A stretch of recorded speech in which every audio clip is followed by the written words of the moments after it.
하나님 말씀 이사야 45장 14절에서부터 17절까지 14절에서부터 17절까지 봉독하겠습니다.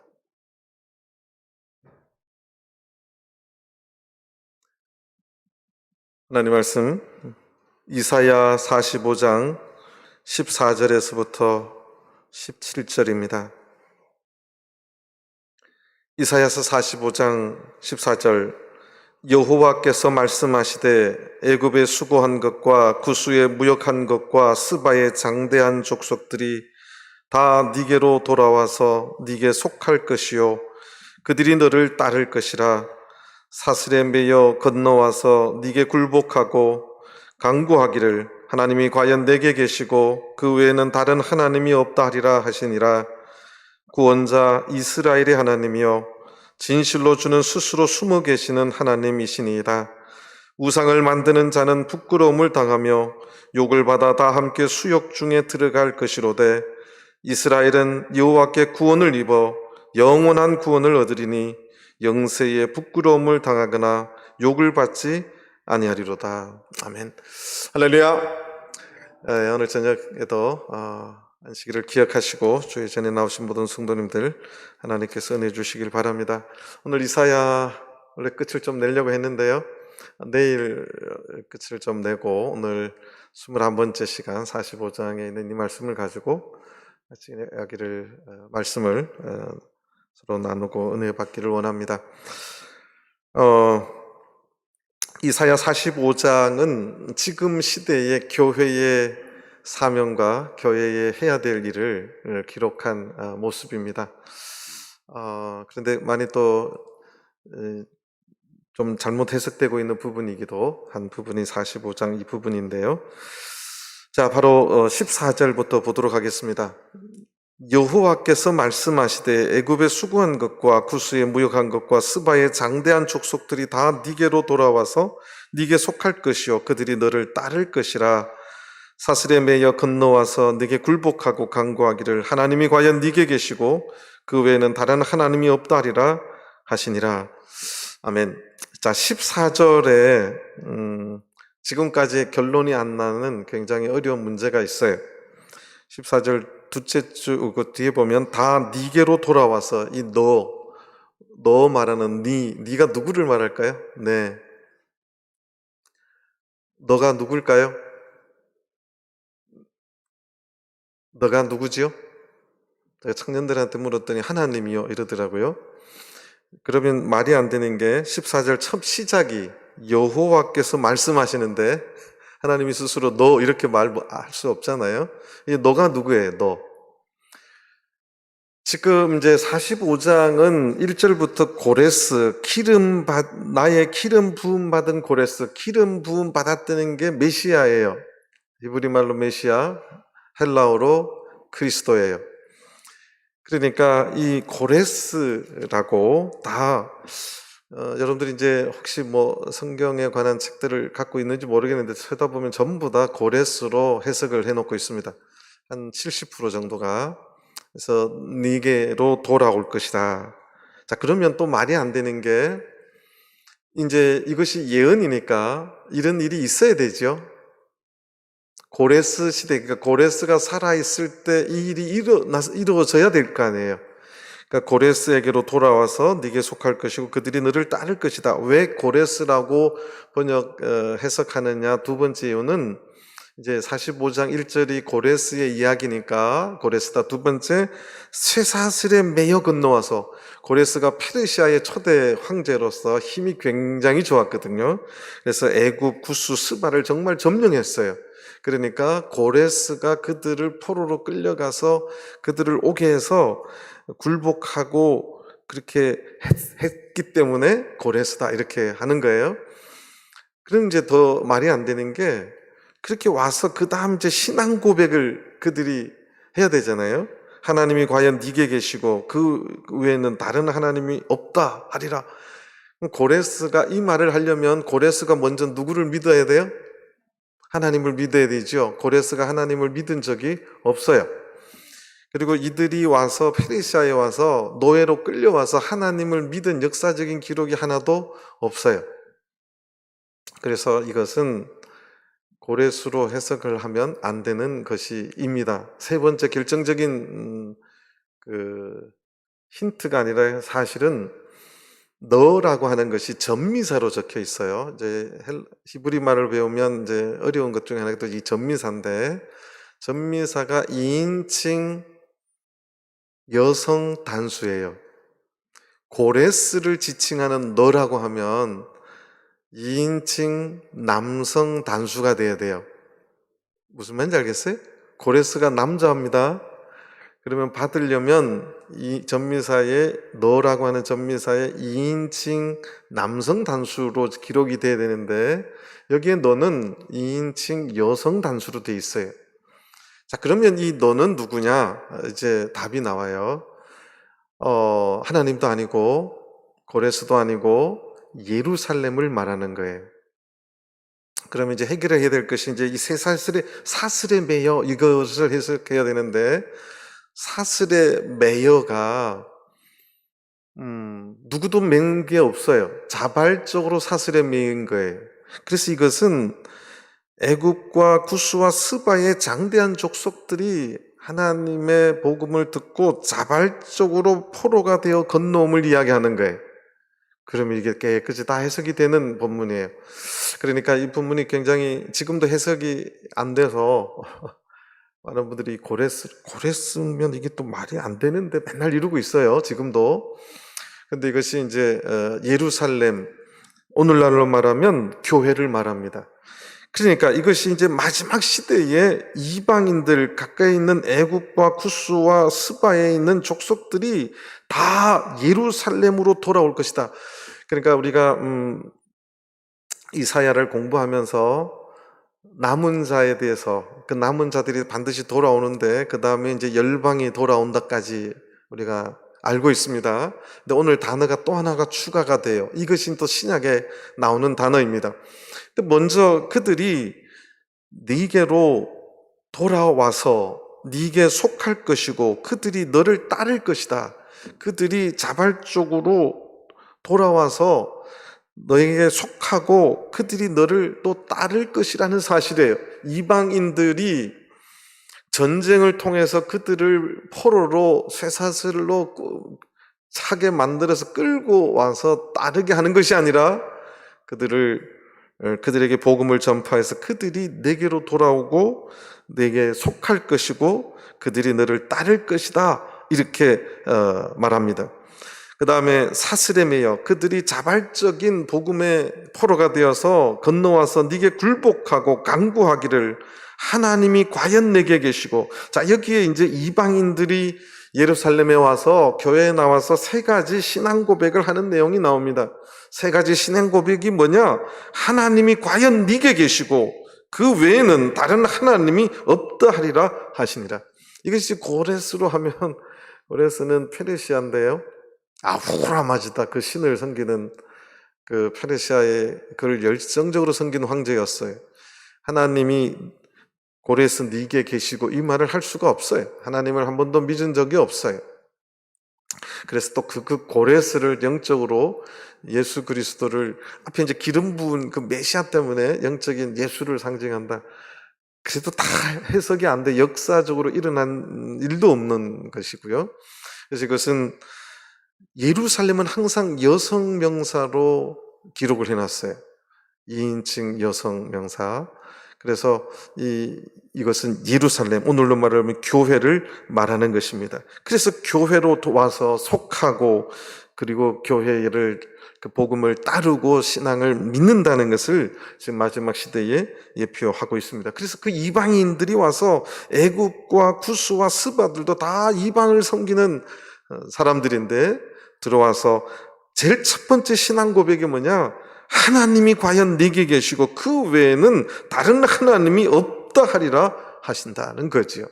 자, 하나님만이 참된 신임을 고백한다는 거예요. 역으로 말하면 이방인들이 참된 교회로 들어오는 것은 하나님만이 참된 신임을 고백할 적에 들어올 수 있다는 거예요. 여기 믿었다, 저기 믿었다 이러면 되는 것이 아니지요. 오로지 하나님만이 참된 신임을 고백한다는 거예요. 그 다음에 두 번째는 15절에 구원자 이스라엘의 하나님이요. 이거 오늘 제목입니다. 자, 이 구원자라고 고백한다는 거예요. 이들이 와서 하나님만이 참된 신이고 하나님만이, 이스라엘의 하나님만이 구원자 되신다는 것을 고백한다는 거예요. 오늘 우리가 하나님을 왜 믿느냐? 유일하신 참 하나님을 왜 믿느냐? 그분이 구원자 되시기 때문에 믿는 겁니다. 우리의 신앙의 결국은 부자가 되는 게 아니에요. 우리 신앙의 결국은 이 세상에서 명예를 얻는 것이 아니에요. 우리 신앙의 결국은 구원자 되신 그 하나님의 은혜를 통해서 우리가 구원 얻기 위해서 우리가 신앙생활을 하는 거예요. 더 구체적으로 말하면 하늘나라 가기 위해서 하나님을 믿는다는 사실입니다. 세 번째는 진실로 주는 스스로 숨어 계시는 하나님이시니이다. 이들이 세 번째 신앙 고백하는 것을 보면 주는 스스로 숨어 계시는 하나님이시니이다.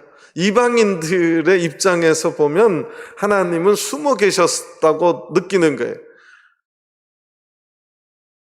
여러분들 마태복음의 그 천국 비유에 봐도 진주를 찾아 헤매는 자가, 찾았다고, 이 찾는다는 단어가 굉장히 그냥 대충 찾는 단어가 아니에요.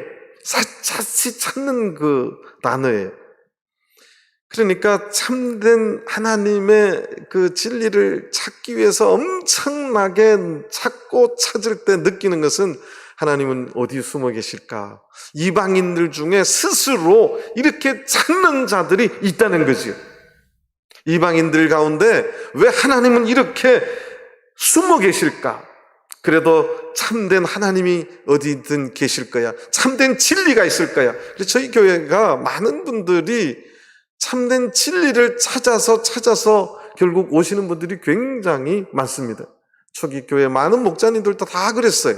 장로교회, 안식일교회, 성결교회 이렇게 하시다가 안식일 발견하고 세례 발견하고 성령 발견해. 그래서 들어오는 거죠. 하나님은 왜 이렇게 숨어 계시는가?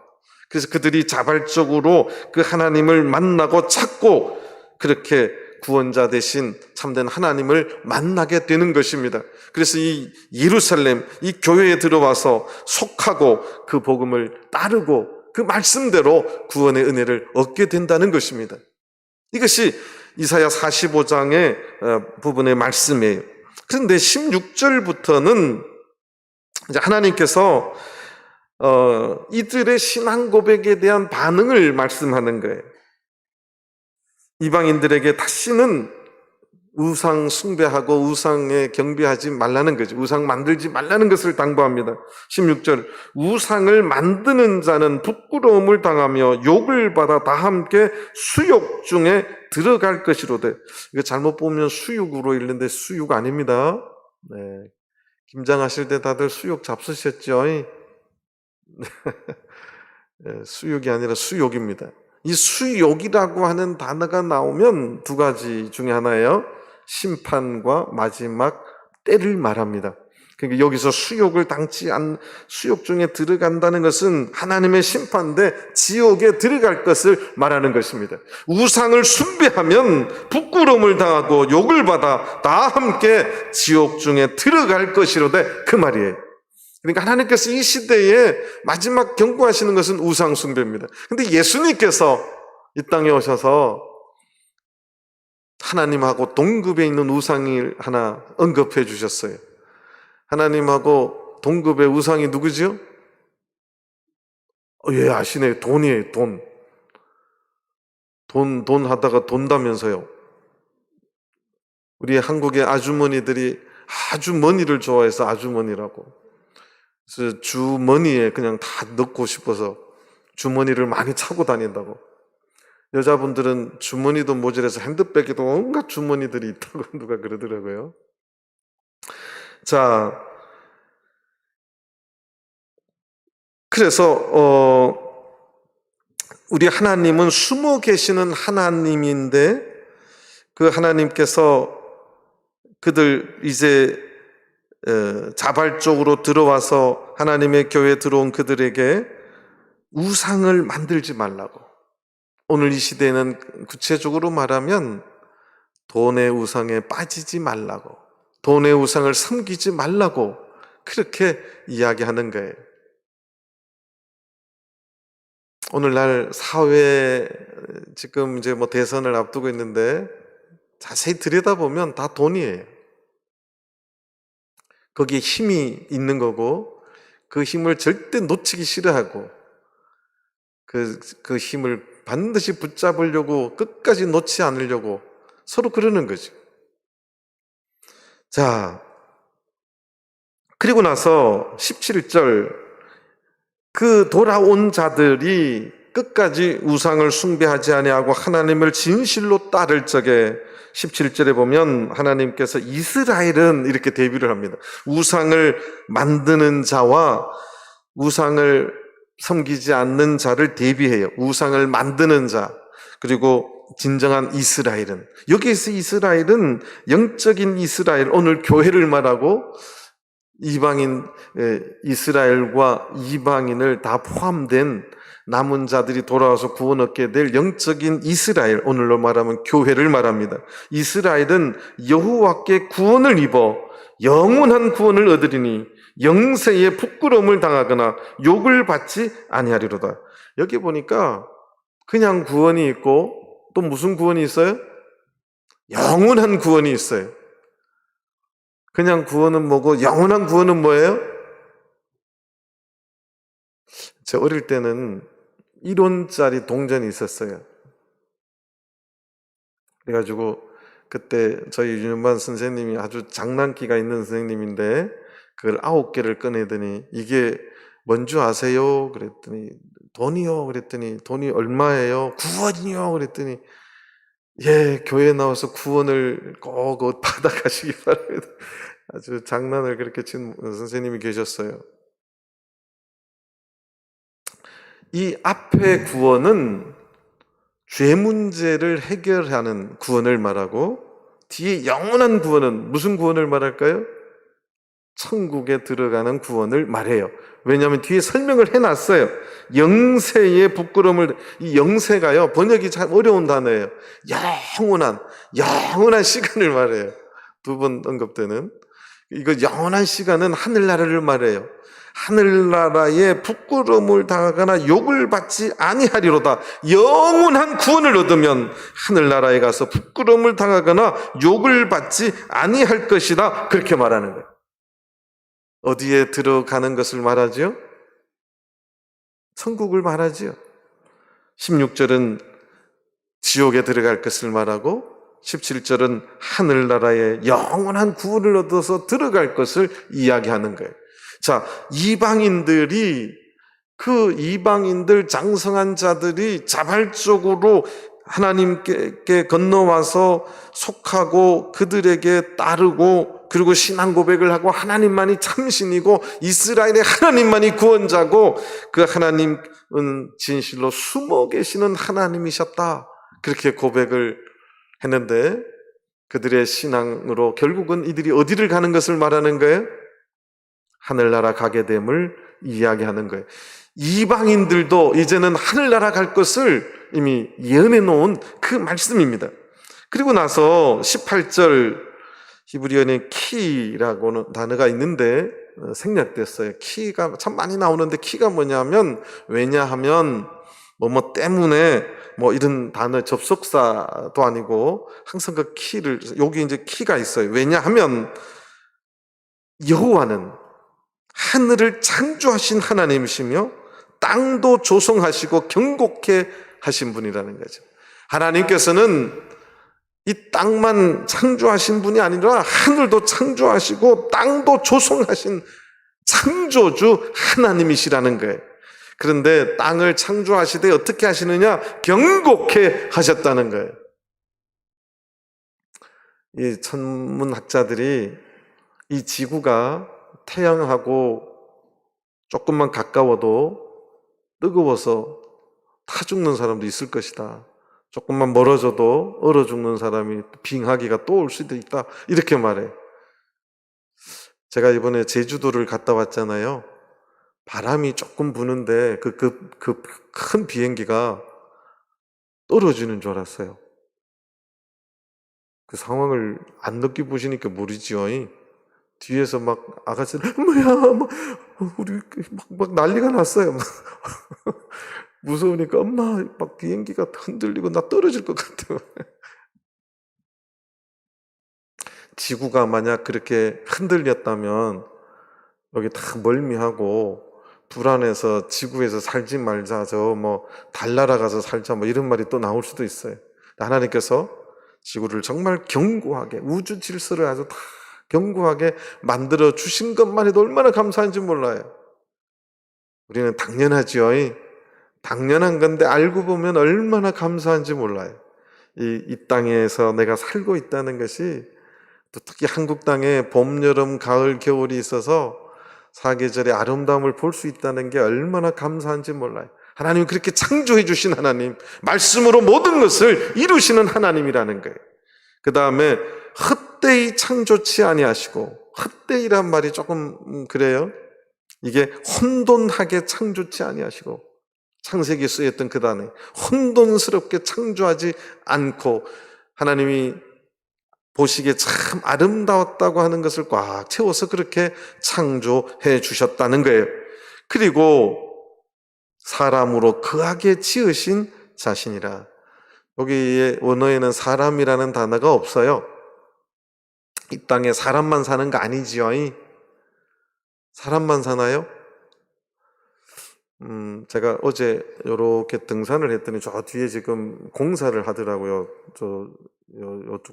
저쪽 동네 넘어가는데 교회에 진해가 왜 이렇게 많은지를 알았어요. 거기 이제 이렇게 축대를 쌓느라고 땅을 파는데요. 내가 걷는데 진해가 막 밑에 버글버글해요. 아유, 그냥. 그래서 원래 제가 3바퀴 도는데 한 바퀴만 돌고 더 이상 안 돌았어요. 이 땅에는 사람만 사는 게 아니라 진해도 살더라고요.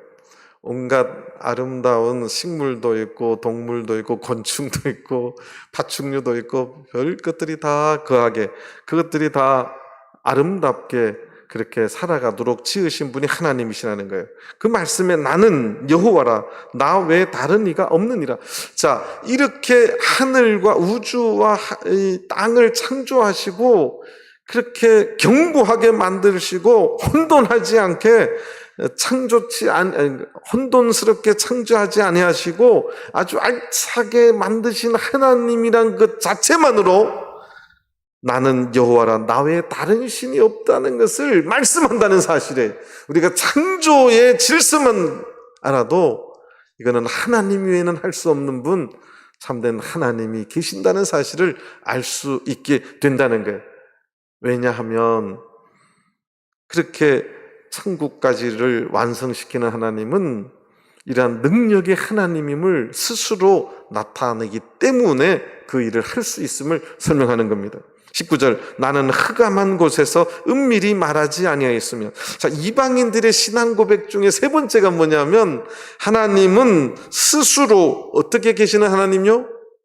숨어 계시는 하나님이라고 15절 뒤에 말했어요. 하나님은 스스로 숨어 계시는 하나님이시니다.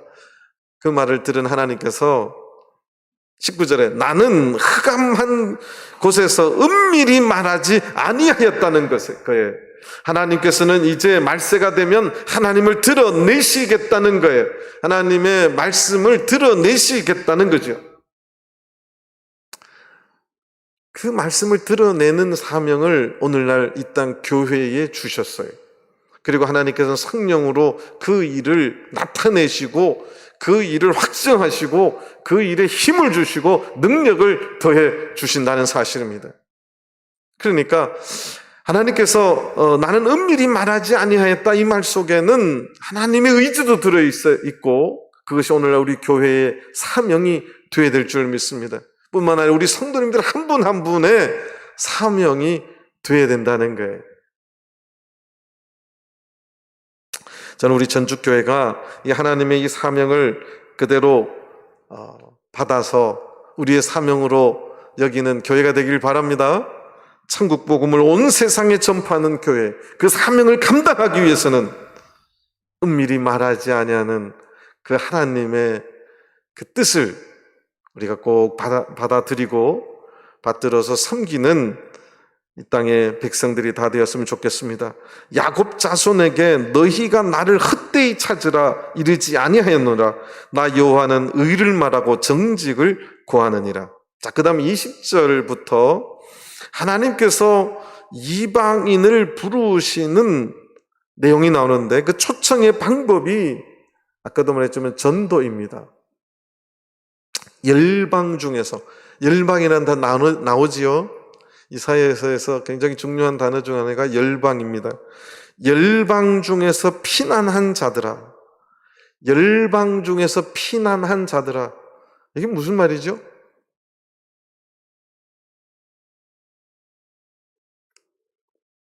열방에 있으면 멸망받아서 불에 타서 죽는 자들이에요. 그 열방 중에서 피난한 자들은 그 우상을 섬기고 세상 없는 신을 섬기면서 그렇게 돈에 빠져서 살아가는 그 사람들이 아니라 이제 하나님을 찾아서 은밀하게 말하지 아니하는 그 하나님의 목소리를 듣고 그곳에서 탈출한 자들을 말하는 거예요. 그래서 열방 중에서 피난한 자들아. 우리 계시록 18장을 잠깐 보시겠습니다. 계시록 18장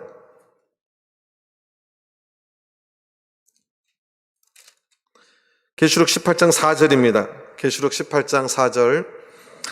또 내가 들으니 하늘로서 다른 음성이 나서 가로되 내 백성아 거기서 나와 그의 죄에 참여하지 말고 그의 받을 재앙들을 받지 말라. 내 백성아, 멸망받을 그 열방 중에서 내 백성들이 있다는 거지요. 그래서 그 받을 재앙을 받지 말고 거기에서 나와야 된다는 거죠. 이게 피난한 자들을 말하는 것입니다. 알고 보면 우리도 열방 중에서 피난한 자들이에요. 너희는 모여오라. 하나님의 명령에 너희들은 하나님을 믿기 위해서 나왔다면 모여오라는 거죠. 한 가지로 가까이 나오라. 이런 한 가지, 요 말이 두 가지, 한 가지가 아니라 함께라는 의미입니다. 함께 가까이 나오라. 그러니까 하나님께서 그 멸망받을 열방 가운데서 이제 구원의 길로 피난해 그곳에서 나와서 구원의 자리로 들어온 너희들 모여오라. 함께 가까이 나오라고 하나님 지금 부르고 계시는 거예요. 하나님이 지금 초청하고 계시는 것입니다. 나무 우상을 가지고 다니며 능히 구원치 못하는 신에게 기도하는 자들은 무지한 자니라. 나무 우상을 가지고 다닌다. 여러분들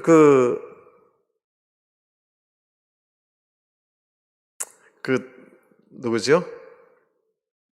야곱이 결혼해서 이제 라반의 집에서 나올 때 처가 뭘 가지고 나와요? 드라빔이라는 것을 가지고 나와요. 이게 나무 우상이에요. 여러분들 그게 몇 가지 기능이 있는데 왜 나무 우상 조그만한 것을 가지고 나올까요? 요새로 말하면 그게 뭔지 아세요? 부적입니다. 부적. 그걸 몸에 지니면 잘 될 거요.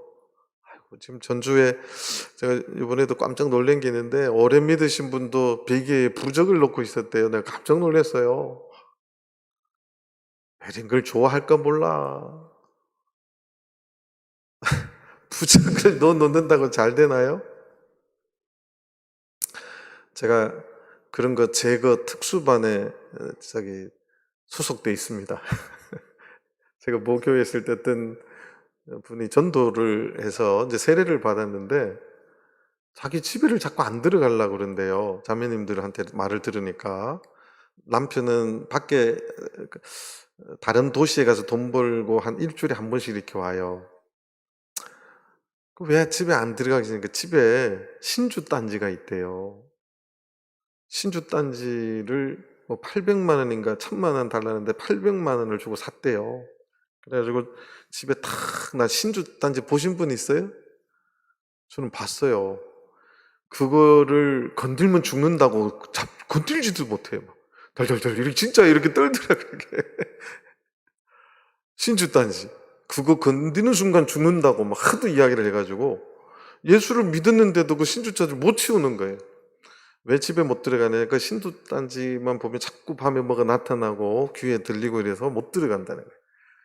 걱정하지 마라. 내가 가서 치워줄게. 그랬더니 목자님 잘못 손대다 목자님 죽어요. 그러더라고요. 내가 죽나 신두단지가 깨지나 한번 해봅시다. 그래가지고 가가지고 신도잔지를 보니까 진짜 단지에 이렇게 한지 이렇게 해서 이렇게 묶어놨어요.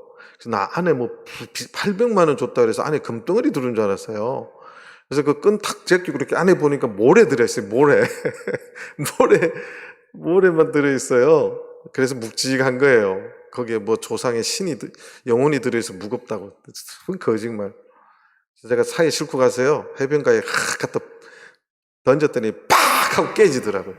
저 안 죽었어요. 그걸 겁내하고. 이게 이제 세상이죠. 나무 우상을 가지고 다니며 능히 구원치 못하는 신에게 기도하는 자들은 무지한 자니라. 얼마나 어리석은지 몰라요. 거기에 그냥 돌돌돌돌돌 떨고. 제가 뿐만 아니에요. 제가 여러분들 그 점하고 구태에서 막 이 양반도 구태에서 병 낫게 하시는 사람이에요. 근데 풍이 와가지고 2년 반을 누워 있던 분인데 저희 교회에서 세례 받고 성령 받고 몸도 다 나았어요. 그런데 이제 이 집에 가면요 불상도 있고 그 뒤에 막 탱하도 비싼 거 있고 들어가면 막 그 향이 막 향대도 엄청나게 비싼 나무로 딱 있고 음악도 항상 틀어요. 랄랄랄 뭐 이거 틀어져 있고 이런 집이에요. 그분도 똑같은 말 했어요. 저 치우셔야 됩니다. 목사님 저 치우면 죽습니다. 목사님 저 치우면 죽습니다. 뭐 이러더라고요. 제가 전문반이라는 게 특수 기동대 제가 전문 치우는 반 싹 치우는데도 안 죽었어요. 감사하지요. 쓸데없는 나무에 그거 구원할 것이라고 착각하는 시대. 지금도 그 시대예요. 참 신기해요. 21세기인데도. 그래서 저는 신주단지도 만져보고 그걸 깨트린 사람이에요. 지금도 살아있어요. 혹시 여기에도 아직도 신주단지 집에 놔뒀는데 무섭다고 숨기고 있으면 빨리 저한테 이야기해 주세요. 제가 그 철입한 아주 대원입니다. 싹 치워드릴 테니까. 태우면 또 죽는다고 해도 제가 다 깨끗이 태워드릴 테니까 혹시 있으시면.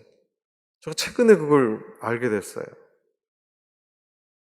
혹시 부적도 들고 다니시는 분이 좀 빨리 저한테 고백하세요. 이건 있을 수 없는 이야기예요. 자, 21절. 자, 그런데 21절이 알고 보면 난해 구절입니다. 원어하고 굉장히 뜻이 다르게 번역되어 있어요. 21절. 너희는 고하며 그 사이에 and가 생략됐어요. and 진술하고 또가 아니라 심지어 피차 상의하여 보라. 원어에 맞게 번역된 게 하나도 없어요. 그 화면이 나가던데 반대편에 서서 담대히 서서 선포하고 설명하라는 게 나가대. 그러니까 열방 중에서 피난한 자들아 너희들은 모여와서 한 가지로 나오라. 그리고 이제 여기에 우상을 가지고 다니는 이 무지한 자들을 향해서 반대편에 선다는 것은 누구 편에 선다는 거예요? 하나님 편에 서서 그들에게 담대하게 선포하고 설명하라는 거예요. 이게 고화면이에요. 두 번째 진술하고, 이건 나가슈라고 하는 말인데 가까이 끌어오라는 거예요. 그들하고 세상 우상 섬기는 자들 반대편에서 하나님이 참된 신이시라고 믿으시라고 강하게 반대편에서 선포해야 되고, 또 그들을 나가시 하라는 것은 가까이 땡겨오라는 말이에요. 진술하라는 말이 아니에요. 가까이 이끌어 오라는 거예요. 우리 전주교회 영은 전도 대회를 하면 이제 전도 대상자를 정해서 기도하고 접촉해서 결국 마지막에 뭐 하라고 자꾸 이야기해요? 데려오라 그러잖아요. 이 끌어오라는 거예요. 세상 사람들 반대편에 서서 하나님이 없다는 그들에게 하나님 살아계심을 말해야 된다는 거죠. 그 다음에 가까이 끌어와서 피차 상의하여 보라. 피차는 야하드예요. 하나가 되도록, 그 말이에요. 하나가 되도록. 피차가 하나가 되도록. 피차만 했어요. 하나가 되도록. 그래서 반대편에 서서, 하나님 편에 서서 우상 섬기는 그 어리석은 자들에게 하나님만이 참신이라고 선언하고 그들을 가까이 끌어와서 하나가 되도록 상의하여 보라. 야한인데 숙고하여 결심하다라는 단어예요. 하나가 되도록 그가, 그래서 이제 끌어와진 그 이방인이, 어리석은 자가 하나님만이 참된 신임을 숙고하고 결심하게 하라는 거예요. 니팔이에요. 니팔은 수동태입니다. 온 사람이, 그러니까 숙고하여 결심하게 하라는 거죠. 이것이 너희는 고하며 진술하고 또 피차 상의하여 보라. 예수 믿는 게 좋을까 안 좋을까? 너는 안 좋다고 생각해요? 나는 좋다고 생각해요. 이런 상의하라는 거 아니에요. 한 가지 이 피차가 하나가 되도록 참된 진리 안에 들어와서 이 공동체의 똑같은 진리를 인식하고 하나가 되도록 그렇게 그에게 설득해서 결단하게 하도록 하라는 거예요. 이게 이 말의 참 뜻입니다. 이 일을 오늘날로 보면 쉽게 말하면 한 단어 명사로 말하면 뭐 하라는 거예요? 뭐 하라는 이야기예요?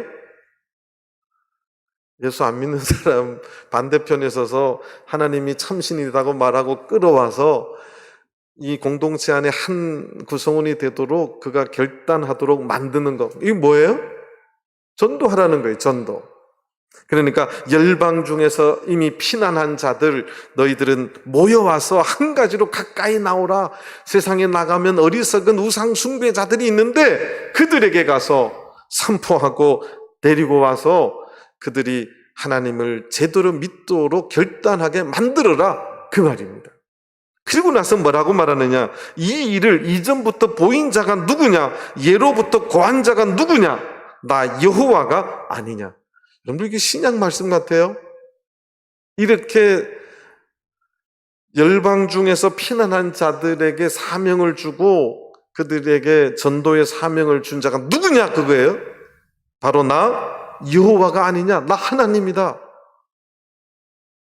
나 외에 다른 신이 없나니 나는 공의를 행하며 구원을 베푸는 하나님이라. 나 외에는 다른 이가 없느니라. 구원을 베푸는 분은 하나님밖에 없다는 거예요. 이 마지막 시대에 우리를 구원해 주실 분은 어떠한 신도 없다는 거예요. 이 시대에 구원해 주실 분은 유일하게 하나님 한 분뿐이라는 사실입니다. 혹시 전주교회 이 확신에 아직 차 있지 않은 성도님들 계신다면 회개하셔야 돼요. 정말 이 시대, 마지막 시대가 될수록 이제 수많은 이단과 또는 세상의 학술 이런 것들을 통해서 하나님에 대한 신앙을 도전하고 하나님이 없다고 말하는 수많은 사상들이 나오는데, 이럴 때일수록 우리가 확고하게 붙잡아야 될 것은 구원자는 누구밖에 없다고요? 하나님밖에 없다는 이 확신에 서 있어야 된다는 거예요. 이게 하나님의 말씀이라는 거예요. 그 다음에 22절부터는 또 다른 단어가 나와요.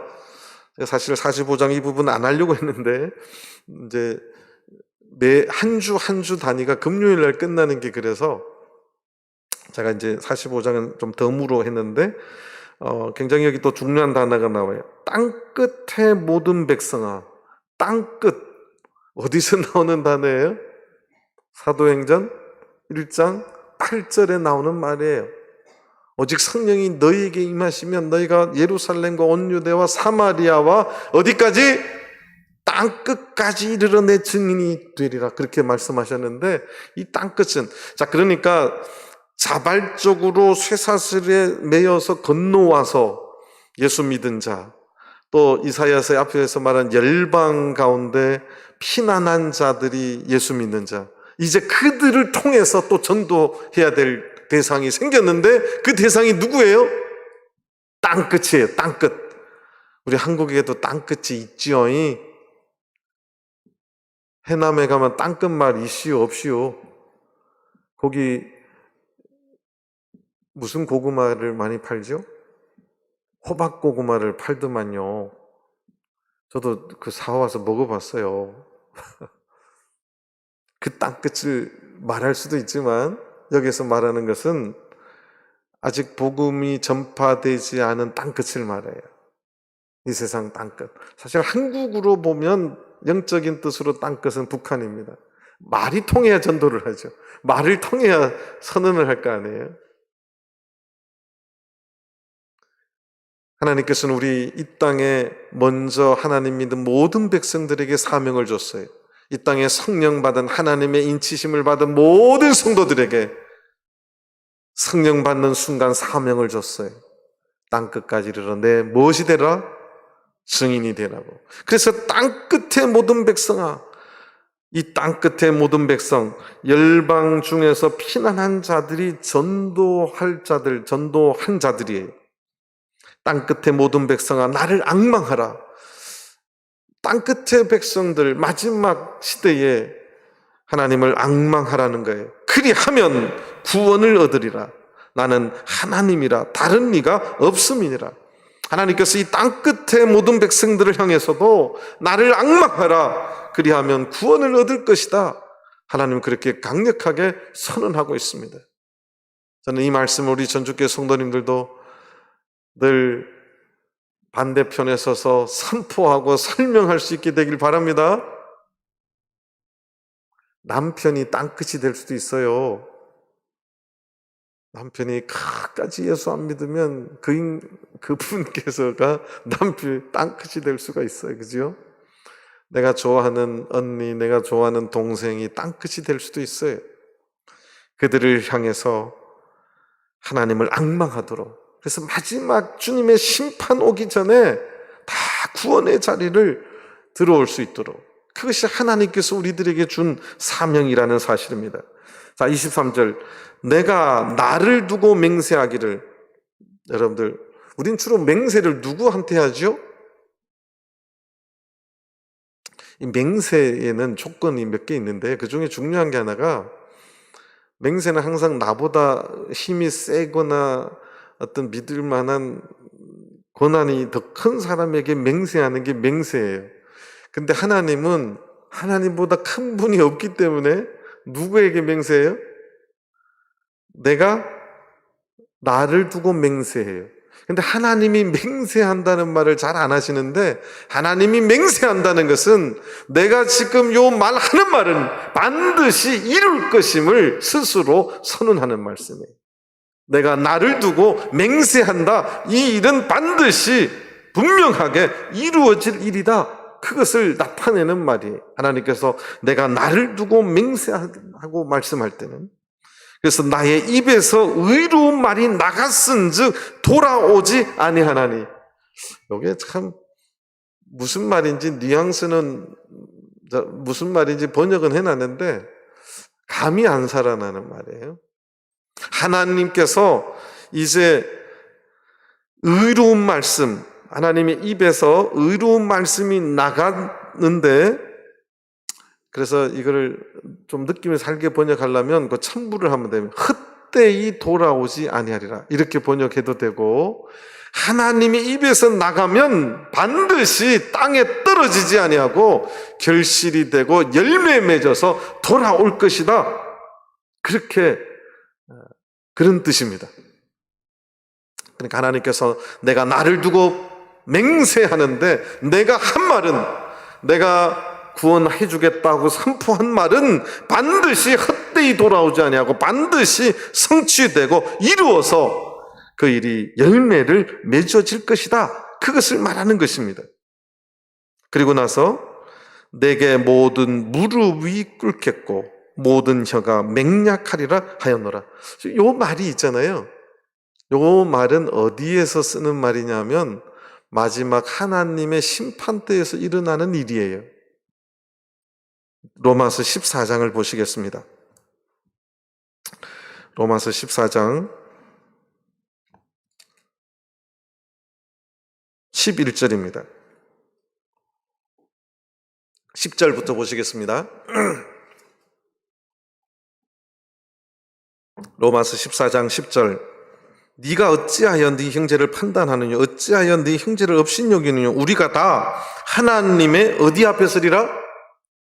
하나님의 어디 앞에 서리라? 심판대 앞에 서리라. 기록되었으되, 요 기록되었으되 어디에 기록되어 있냐면 우리가 방금 읽었던 이사야 45장 23절 말씀이에요. 내게 모든 무릎이 꿇겠고 모든 혀가 맹약하리라 하였노라. 그것을 바울 사도가 요 이사야 45장의 말씀을 그대로 인용했어요. 기록되었으되 11절입니다. 로마서 14장 11절. 주께서 가라사대 내가 살았노니 모든 무릎이 내게 꿇을 것이요 모든 혀가 하나님께 뭐하리라? 자백하리라 하였느니라. 12절. 이러므로 우리 각인이 자기 일을 하나님께 뭐하리라? 직고하리라. 이 일이 어디에서 일어나는 일이라고요? 하나님의 심판대에서. 그러니까 바울 사도가 이사야 45장의 말씀을 또 인용했어요. 제가 이야기했죠. 시편에 뭐 이렇게 해서 인용한 걸로 하면 어디서 인용한 걸 밝히면 시편이 신약 성경에 가장 많이 인용됐는데 어디서 인용됐다고 안 밝히고 기록한까지 다 포함하면 이사야서가 제일 많아요. 그러니까 지금 이사야 45장은 심판대를 예표하는 말이에요. 다시 이사야 45장으로 돌아오겠습니다. 하나님께서 내가 나를 두고 맹세하는 그 일, 성취하시는 그 일, 하나님의 입에서 나온 그 말이 헛되이 돌아가지 아니하고 반드시 이루어질 날이 알고 보니까 어디에서 이루어진다고요? 하나님의 심판대 앞에서. 하나님의 심판대 앞에서 모든 무릎이 꿇겠고 이 세상 하나님 앞에 무릎 안 꿇을 사람이 아무도 없다는 거예요. 대통령이 됐다고 하나님 앞에 거만하게 서 있을 수, 인간은 다 나약한 존재예요. 제가 청년 때 대통령 했던 분들 다 지금 돌아가셨어요. 대통령 됐다고 영원히 사는 거 아니에요. 힘 있다고 오래 사는 거 아니지요. 모든 무릎이 하나님 앞에 꿇어지겠고 모든 혀가 하나님 앞에 다 짓고 합니다. 그래서 이것대로 하나님께서는 반드시 하나님의 말씀대로 심판하시고 구원해 주시는 이 두 가지를 반드시 하시겠다고 스스로 나를 두고 맹세한다고 말씀하신 것입니다. 그래서 24절 어떤 자의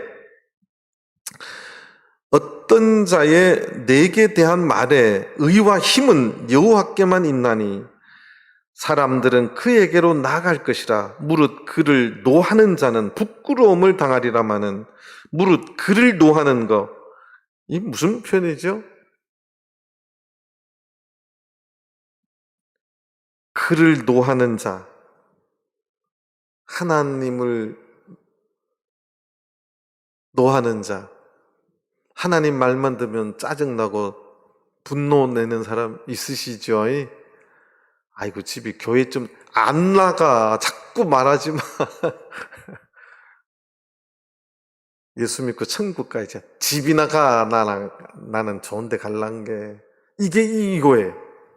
그를 노하는 자, 복음을 반대하는 자, 하나님의 말씀을 짜증스러워하는 자, 아주 그것에 대해서 화를 내는 자. 하나님께서 분명히 말해놨어요. 하나님은 이제 복음을 스스로 숨기시는 하나님이 아니라 그 복음을 하나님께서는 은밀히 말하지 아니하고 분명히 말하겠다는 거예요. 그런데 그 분명하게 말하는 그 복음을 싫어하고 그 복음을 반대하는 자는 부끄러움을 당할 것이다. 이 말이 어디 간다는 말이냐면 천국 가지 못하고 지옥 갈 것이라는 말이에요. 반드시 내가 나를 두고 맹세하는데 이렇게 할 것이라는 말이에요. 25절 이스라엘 자손은 또 나오지요. 영적인 이스라엘을 말해요. 스스로 오신 분들, 그 다음에 열방 중에서 오신 분들, 또 누구 어디에서 오신 분들? 땅끝. 지금 이사야 45장에 또 첨가된 하나의 중요한 단어가 땅끝이에요. 땅끝에서 오신, 그래서 하나님께 속해서 하나님을 따르는 자, 이 모든 자가 영적인 이스라엘 자손입니다. 이스라엘 자손은 다 여호와로 의롭다함을 얻고, 의롭다함을 얻는다 이 말은 영원한 구원을 얻는다는 말이 17절에 말하는 영원한 구원을 얻을 것이다. 그래서 이스라엘 자손은, 그러니까 여기에 그 열방 중에서는 우상 숭배하는 자들이 하나님께로 못 들어오고, 그 다음에 우상을 여기 자발적으로 왔다가 또 우상에 빠지는 자들도 못 들어오고, 여기에 보면 또 하나님의 말씀에 노하는 자들도 못 들어오는 거지요. 그래서 하지만 끝까지 하나님 말씀을 붙잡고 그 말씀대로 살아가는 자들, 영적인 이스라엘 자는 다 여호와로 의롭다함을 얻고 자랑하리라 하느니라 하셨느니라. 아이고, 맹세를 하나님이 하시니까 자랑하리라 하느니라 하셨느니라 이렇게 말하는 거예요. 자랑한다는 말이 의미 있는 말입니다. 구원 얻은 것을 자랑하리라 그 말인데, 시간이 많이 돼서 찾지는 않겠습니다. 또 이 자랑한다는 말이 할랄이라는 말인데, 찬양한다 그 말이에요. 다들 할랄이라는 말 많이 들어봤을 거예요. 하나님 앞에 예배하고 하나님을 찬양한다. 또 이 말이 구원 얻은 자들이 하나님 앞에 감사와 감격에 겨워서 하나님께 영광 돌리는 것, 그걸 자랑이라고 하는 거예요. 하나님의 나라, 이 교회에서 자랑하는 일은요, 내가 좋은 차 사고 좋은 아파트 산 걸 자랑하는 게 아니에요. 성경에 우리가 자랑하는 것은 우리가 뭘 얻은 것을 자랑하는 거예요? 구원 얻은 것을 자랑하라는 거예요. 저는 우리 전주교회 모든 성도님들이 우리의 구원 얻었음을 자랑하시게 되길 바랍니다. 그게 전도라니까요. 나다나엘, 와 보라, 이게 자랑이에요. 와 봐, 그게 전도예요. 저는 전주교회 모든 성도님들이 우리의 구원 얻었음, 그 말씀에 근거해서 가장 확실한 구원 아닙니까? 제가 많은 교회의 어떤 구원론을 보면 우리 교회처럼 확실한 증거와 근거가 있는 구원이 어디가 있습니까? 이 구원에 대해서 감사하고 감격하고, 그 감격이 오늘 우리의 찬양이 되고 예배가 되기를 간절히 바랍니다. 이게 이사야서의 마지막에 교회에 주시는 사명이자 교회의 마지막 풀려지는 일입니다. 이게 내일 이사야 65장 마지막 새 하늘과 새 땅과 또 연결이 되는 일입니다. 저는 우리 전주교회 모든 성도님들이 마지막 시대까지 결코 다시 복음을 놓지 않고 끝까지 참고 견디며 하나님 나라에 다 들어가시는 전주교회 귀한 성도님 다 되시기를 간절히 바랍니다. 다 같이 묵도하시겠습니다. 할렐루야. 아멘. 찬송하시겠습니다.